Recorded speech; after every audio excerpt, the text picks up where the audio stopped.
Ahoy, shipmates!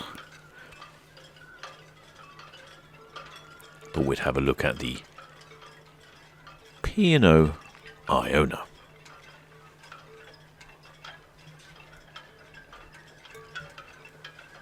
Normally the P&O Iona berths at the ocean terminal, which is just in front of us here, where those two ro-ros are. Get a great view of Iona on the cruise cam when she's in port, but it's not a particularly convenient place for droning. However, today she's berthing further up in port, going past Mayflower Park, so it gives me an ideal opportunity to give her a good drone, which I haven't had the opportunity to do just yet. Conditions aren't the best this morning. When the weather's been a bit hit and miss. It's a bit grey and overcast, but the sun is just starting to peek out, so I'm hoping we'll get some reasonable shots. On the plus side, there's no wind, and the water is very calm indeed. Currently not in service yet. The first actual cruise with passengers will be on the 7th of August.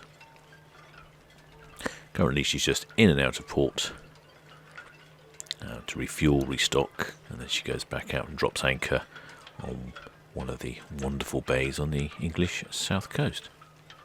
I'm going to take a head-on pitch here. I don't normally take head-on pictures, but I'm going to try a head-on pitch here, as I've noticed for merchandise a head-on picture would be very useful, and it's not something I normally do. Now, trying to get lined up here for a collision course.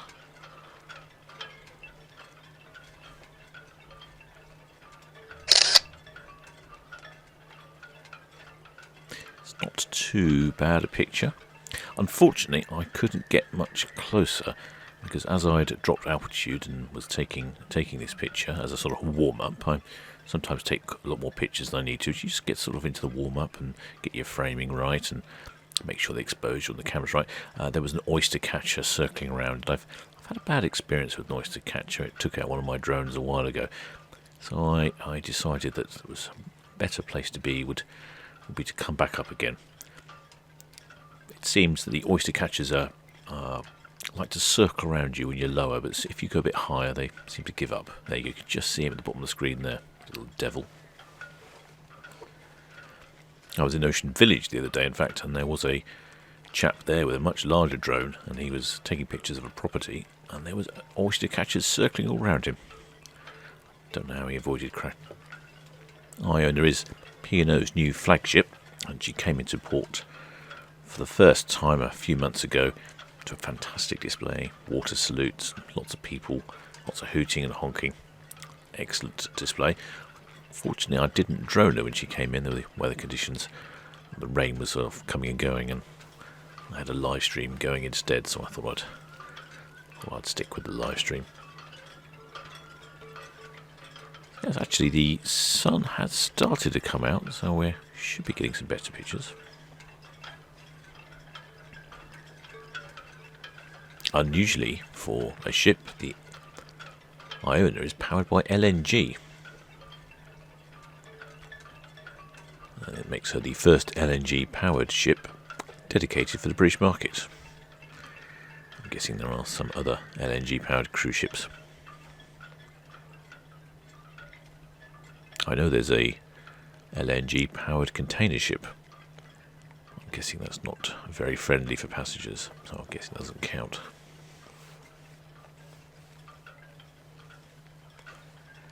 The name Iona was chosen by the general public, and its inspiration was taken from Iona, one of the Scottish islands.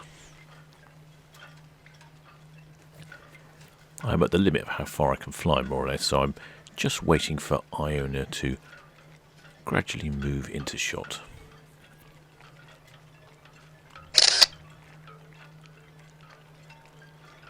Just see that sun coming in there? That's a pretty decent picture. Good quality water. Pity about the haze in the distance.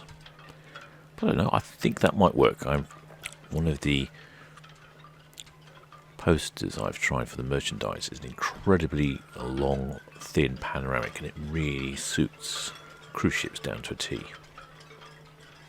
Oh, I've not seen the bow of the Iona before. I've only seen it from other angles, and it appears to me there's a number of hot tubs and potential swimming pool down there. I think it's traditional, certainly I've heard of it on a couple of ships, that the pools at the front of the ship are often used by staff only. So if that is a staff only area, it looks very nice indeed. Perhaps a fellow P&O shipmate can let me know. But as that sun has peeked out, I can see from where I'm flying the drone from, it actually lit up the side of Iona really beautifully. So I'm going to nip around here and take advantage of the change in light. And you can see the tide's reasonably out this morning. Muddy banks over there. Right, time for a quick shot. Well, that's come out rather well, hasn't it? That subtle honey glow from the morning sun is just warming up the colour of Iona. In fact, it was more apparent in real life than it was through the drone here, through the camera. But it was just nice sort of honey glow to the whole ship. Makes it nice and warm and friendly. Feels like a Caribbean island, perhaps. I'm going to try a different photograph here from the front. I don't find these half ships. I must experiment a bit more and find out a way I can take a fragment of a ship that looks better. I don't know, it just doesn't fit well with me that most of the ship is off the side of the frame. But it does mean you get a much better view of the bow. And Iona has a great big name on there. Also notice there's some extra details in the flag on the bow that I've not noticed before. Looks like sort of shadows of fabric. You can see the reflection of the morning sun there coming up. That's not too bad. I'm just not convinced that I like these type of shots.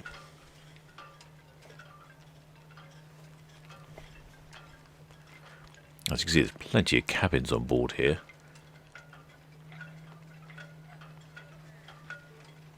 16 complete decks, giving a total passenger capacity of 5,200. A crew of 1,763. Nobody on this morning, though.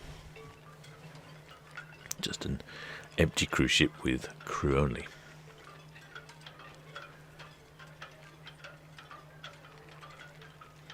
One of the advantages of droning in this area of Southampton water is this is a speed restricted area. And of course, because she's berthing just a little bit further up, she's travelling nice and slowly, which makes for an easier shot. I'm going to go for a side-on shot here. Oh gosh, I'm going to go back quite a long way here. Wow, I'm back a really long way. Probably because he's 344 metres long. Gosh, yeah, that's a long way. At least I'm fit it all in this time. Let's go for one here. That's not bad at all. You can see the pontoons there for the up-and-coming boat show. I think probably I should have zoomed in a bit. Or maybe a bit too far back. I was a bit carried away. But no, I think that might work. The reflection of the rising sun, possibly not ideal. I shall have a look at that in post-production.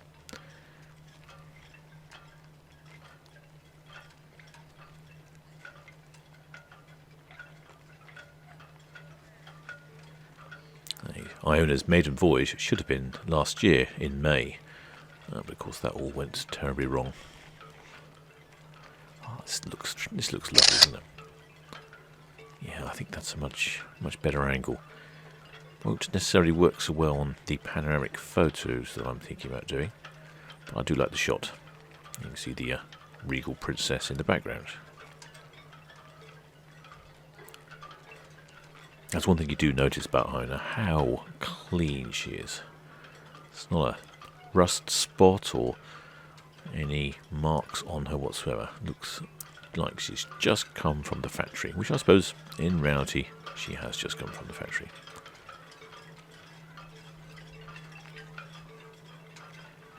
Well, I think that was quite good to get a proper view of her.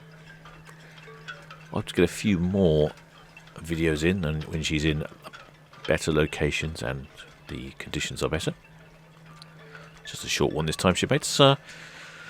Stay tuned. Until next time.